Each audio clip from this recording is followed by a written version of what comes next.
امام عصر کے ظہور میں تعجیل کے لیے باواز بلند صلوات.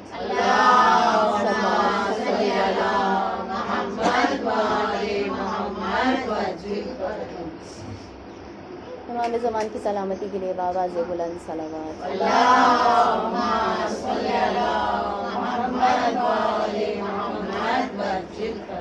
رحم اللہ من قرأ الفاتحہ.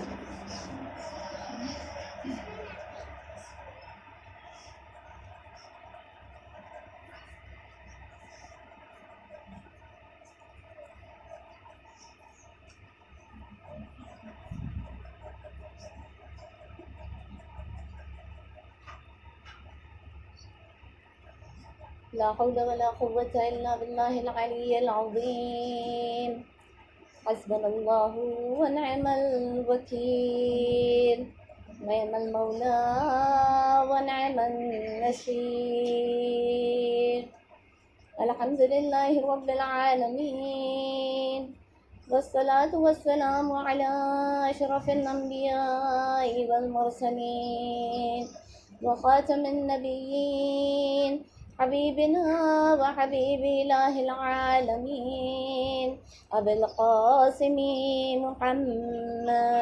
اللهم صل على محمد وعلى آله الطيبين الطاهرين المعصومين المظلومين الغرر الميامين، لا سيما بقية الله في الأراضين وحجته على الخلائق أجمعين، سيدنا ومولانا وصاحب نعمتنا وولي عصرنا مهدي هذه الأمة وطاووس أهل الجنة الحجة بن الحسن العسكري، روحي وأرواح العالمين لتراب مقدمه الفداء. صلوات. اللهم صل على محمد وعلى محمد ولعنة الله على أعدائهم أجمعين من الآن إلى قيام يوم الدين. بسم الله الرحمن الرحيم. اللهم كن لوليك الحجة بن الحسن صلواتك عليه وعلى آبائه في هذه الساعة وفي كل ساعة وليا وحافظا وقائدا وناصرا ودليلا وعينا حتى تسكنه أرضك طوعا وتمتعه فيها طويلا. اللهم صل على محمد وعلى محمد. أما بعد، فقد قال الله تبارك وتعالى في كتابه المبين وقرآنه المجيد وقوله الحق. بسم الله الرحمن الرحيم. ولا تحسبن الذين قتلوا في سبيل الله أمواتا بل أحياء عند ربهم يرزقون. صلوات. اللهم صل على محمد وعلى محمد. حضرت عالم محترم السلام علیکم ورحمۃ اللہ وبرکاتہ. وعلیکم السلام ورحمۃ اللہ وبرکاتہ. خداوند عالم قرآن کریم میں سورہ آل عمران کی 169ویں 169 آیہ مبارکہ میں فرما رہا ہے، اور یہ خیال نہ کرنا کہ جو اللہ کی راہ میں مارے گئے، قتل کر دیے گئے، ان کا انتقال ہو چکا ہے، انہیں موت آ گھیر دی ہے، بلکہ وہ اللہ کے نزدیک زندہ ہیں اور اللہ کے نزدیک انہیں رزق حاصل ہو رہا ہے. عزیزاران محترم، محرم کا ایک بڑا حصہ ہمارے درمیان سے گزر چکا ہے. آج 24 محرم آ چکی ہے. خداوند عالم کا کروڑوں احسان اور شکر ہے کہ اس نے اس بار ہمیں یہ توفیق عطا فرمائی کہ ہمیں کئی فرض اعضاء نصیب ہوئے. عزاداری سید الشہداء جب انسان کرتا ہے، دیکھیے عزاداری سید الشہداء میں کسی ریاکار کا کوئی حصہ نہیں ہوتا ہے. حصہ ہوتا ہے تو بس عزادار کا ہوتا ہے. یہ مجلسوں کا برپا کرنا، یہ عالم مبارک کا اٹھانا، یہ احترام تبرکات، یہ سب ہمارے بس کی بات نہیں ہے۔ یہ اگر کرتا ہے تو وہ کرتا ہے، اہتمام کرتا ہے تو اللہ کرتا ہے، اس نے عزاداری کو رکھا ہے۔ ہم عزاداری قائم نہیں کر سکتے، بلکہ اس نے ہمیں یہ توفیق عنایت فرمائی ہے کہ ہم کو عزادار حسین بنا دیا۔ عزاداران محترم، اگر آپ تاریخ کے پنوں کو پلٹ کر دیکھیں اور آج بھی دیکھیں تو مولوی جو ہے اسی عزاداری پر بدعت کے فتوے لگاتے رہے، ہمارے رونے پر، ہمارے گریہ کرنے پر چیخ چیخ کر ممبروں سے چلا چلا کر یہ پکارتے رہے کہ یہ شرک ہے، یہ کفر ہے۔ لیکن تاریخ گواہ ہے کہ یہ مولوی اپنے ممبروں سمیت، اپنے فتووں سمیت جہنم واصل ہو گئے۔ حسین کل بھی زندہ تھا، حسین آج بھی زندہ ہے۔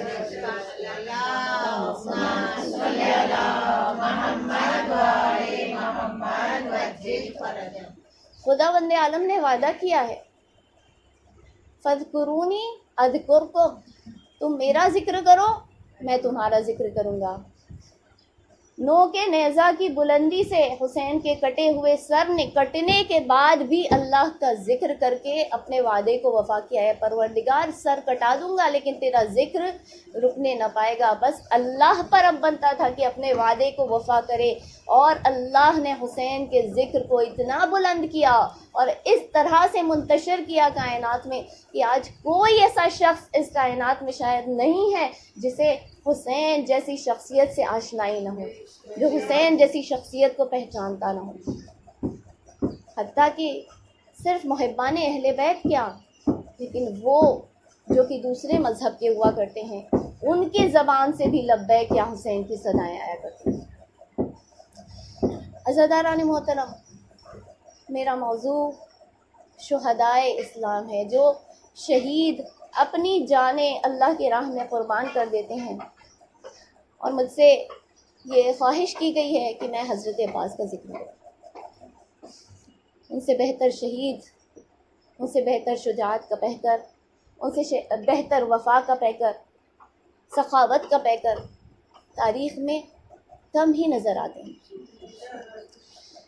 جب رجعت ہوگی، یعنی جب وقت کے امام کا ظہور ہو جائے گا اور ان کے ظہور کے بعد خداوند عالم کچھ شخصیتوں کو دوبارہ اذن دے گا کہ اس دنیا میں آئے، یعنی دوبارہ زندہ کرے گا، تب روایتیں بتاتی ہیں کہ حضرت عباس اور حضرت علی اکبر اپنا جنگی لباس پہنے ہوئے ظاہر ہوں گے، یہ لوگوں کو بتانے کے لیے کہ دیکھو ہمیں وہاں کربلا میں تم نے ہمیں گھیر کر مارا تھا، ہمیں جنگ کرنے کی اجازت نہیں ملی تھی، آج ہم اپنے وقت کے امام کے لیے، ہم وقت کی حجت کے لیے تیار ہیں، یہ آج ہم ان کے لیے اپنی جانوں کو دوبارہ فدا کرنے کے لیے تیار ہیں، آج ہم ان کی خاطر لڑنے کے لیے اور قربانی دینے کے لیے تیار ہیں۔ عزاداران محترم، عباس نام جو ہے اس کے معنی ہم سب جانتے ہیں، شیر کے ہوتے ہیں، لیکن عربی لغت میں شیر کے لیے کئی الفاظ استعمال کیے جاتے ہیں۔ زیغم، دوڑتے ہوئے شیر کو زیغم کہا جاتا ہے۔ زرغام، جو چیرتا ہے، پھاڑتا ہے، ایسے شیر کو زرغام کہا جاتا ہے۔ اس کے علاوہ غضنفر جو شیر بزرگ ہو جاتا ہے، سن کبیر تک پہنچ جاتا ہے، ایسے شیر کو غضنفر کہا جاتا ہے۔ لیس وہ شیر جو غراتا ہوا نظر آتا ہے، اسے لیس کہا جاتا ہے۔ حارث، آپ کو معلوم ہوگا کہ جناب فضہ نے جس شیر کو پکارا تھا اس کا نام حارث بتایا جاتا ہے۔ کیونکہ وہ امام حسین کے لاشے کی حفاظت کر رہا ہے، لہٰذا جو حفاظت کرتا ہے ایسے شیر کو حارث کہا جاتا ہے، اور جو حملہ کرتا ہے اس شیر کو حیدر کہا جاتا ہے۔ لیکن عباس اس شیر کو کہا جاتا ہے جو انگڑائی لیتا ہے، اور جب انگڑائی لیتا ہے تو دوسرے شیر اس سے فرار کر جاتے ہیں، ایسے شخص کو، ایسے شیر کو عباس کہا جاتا ہے۔ عزاداران محترم، جب ہم اپنے گھروں میں اپنے بچوں کے نام رکھتے ہیں تو ہم نہ اس کا پس منظر دیکھتے ہیں، نہ ہم اس کا مستقبل دیکھتے ہیں، بس انبیاء کے ناموں پر، اللہ کی عبودیت کے ناموں پر، بہترین اہل بیت کے ناموں پر ہم نام رکھ دیا کرتے ہیں۔ لیکن اہل بیت کا گھرانہ جب نام رکھا کرتا ہے تو پس منظر بھی سامنے ہوتا ہے, مستقبل بھی سامنے ہوتا ہے. تو سوچئے اس وقت جب علی نے اپنے لال کو اپنے ہاتھوں پر اٹھایا ہوگا اور پھر اس سے کہا ہوگا کہ تمہارا نام عباس ہے, تو اس میں کیا تاثیر, یا عباس یا عباس یا عباس یا عباس. اللہ صلی اللہ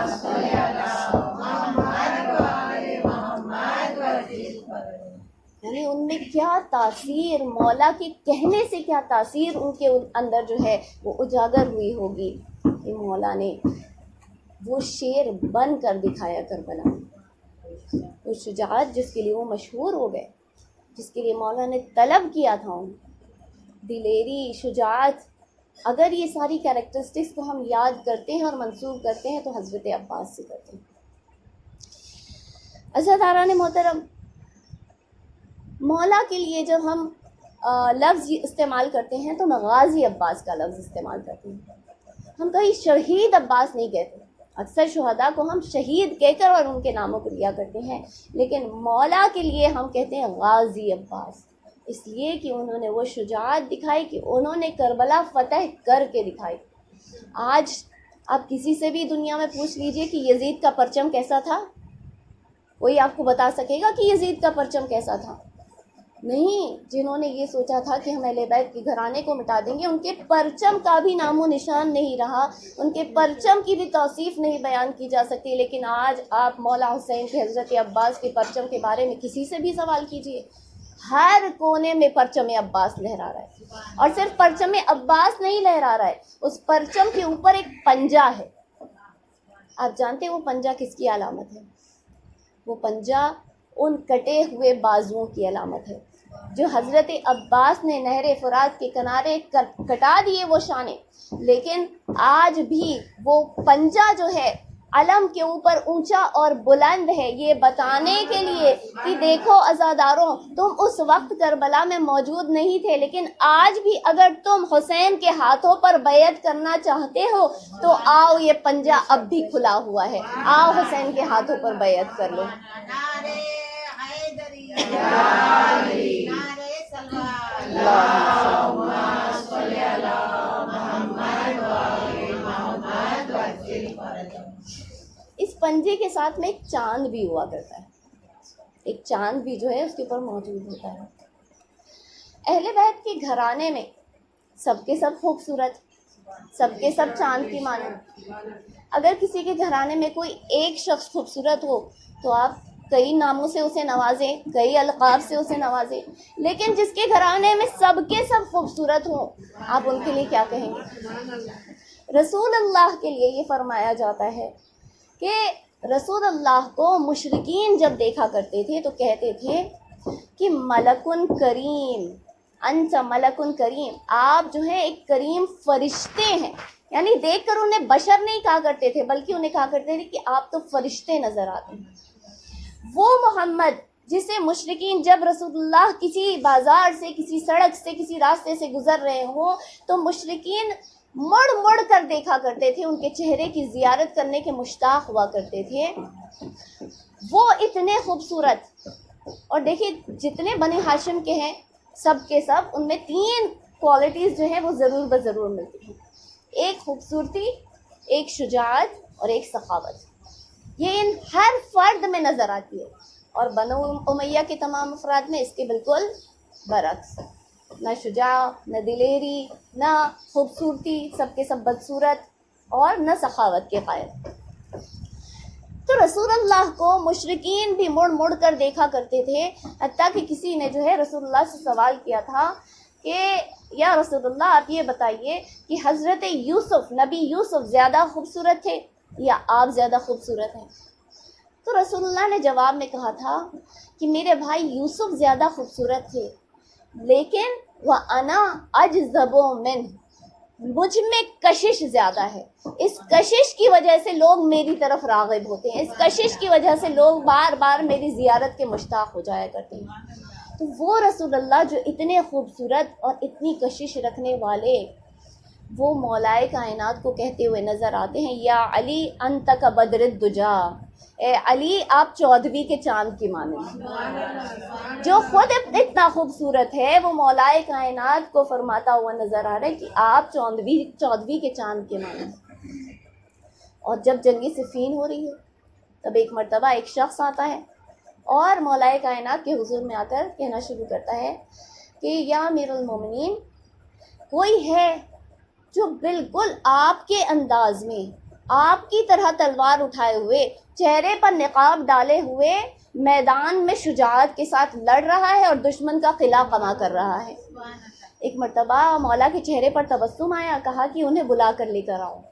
جب بلا کر لے آیا گیا، یہ کوئی اور نہیں حضرت عباس تھے، گھوڑے پر سوار تھے، لیکن جیسے ہی اپنے والد بزرگوار کے قریب آئے گھوڑے سے زمین پر آ گئے۔ ادب کس نے سکھایا؟ وفا کس نے سکھائی؟ عباس کہتے ہیں میری ماں ام البنین نے مجھے وفا کرنا سکھایا، یہ ادب مجھے میری ماں نے سکھایا۔ اور جیسے ہی مولا کے قریب آئے، مولا نے کہا کہ ذرا اپنے نقاب کو ہٹانا۔ ایک مرتبہ نقاب کو ہٹایا، لوگوں نے کیا دیکھا کہ 13 سال کا جوان ہے جو کھڑا ہے اور ہو بہو مولا کی شکل و صورت نظر آتا ہے، ہو بہو مولا کا قد و قامت نظر آتا ہے۔ مرتبہ مولا نے دیکھا کہ سیاہ رنگ کی زلفیں ہیں، گورا رنگ ہے اور بڑی بڑی آنکھیں ہیں، آنکھوں میں کشش ہے، ایک زلف نکلی ہوئی ہے۔ جیسے ہی مولا نے صفین کے میدان میں حضرت عباس کو اپنے قریب بلایا، کہنے لگے یا عباس انت قمر بنی ہاشم، اے عباس تم بنی ہاشم کے چاند ہو۔ یعنی دیکھیے رسول اللہ جس میں اتنی خوبصورتی، وہ علی کو کہیں کہ تم 14ویں کے چاند ہو، اور علی جو ہے تمام بنو ہاشم میں اگر کسی کا انتخاب کرے اور کہے کہ تم بنو ہاشم کے چاند ہو، وہ کوئی اور نہیں ابو الفضل العباس ہیں۔ صلوات بھیج دیں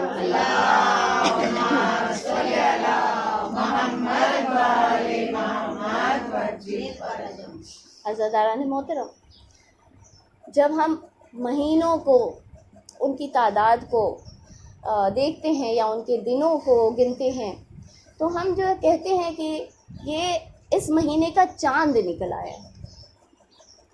کبھی آپ نے یہ نہیں کہا ہوگا کہ محرم کا سورج نکل آیا، عید کا سورج نکل آیا۔ ہم ہمیشہ کہتے ہیں عید کا چاند نکل آیا، محرم کا چاند نکل آیا۔ اور چاند کو دیکھنے کی بھی بہت تاکید کی گئی ہے کہ تم چاند کو دیکھو اور پھر اس کے بعد دعا پڑھو۔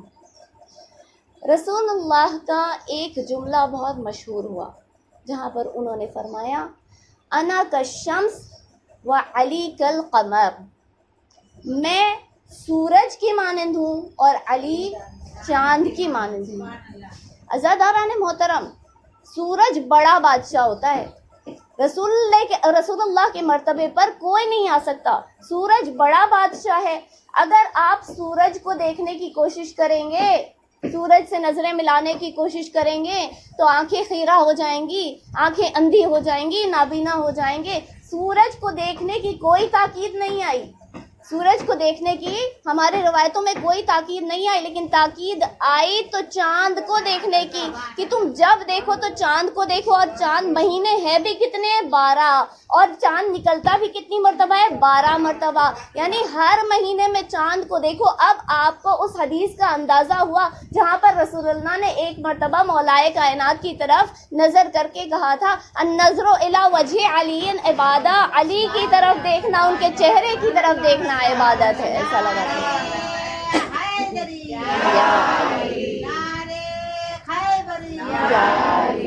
امام زمان علیہ السلام، بلند ترین سلوات۔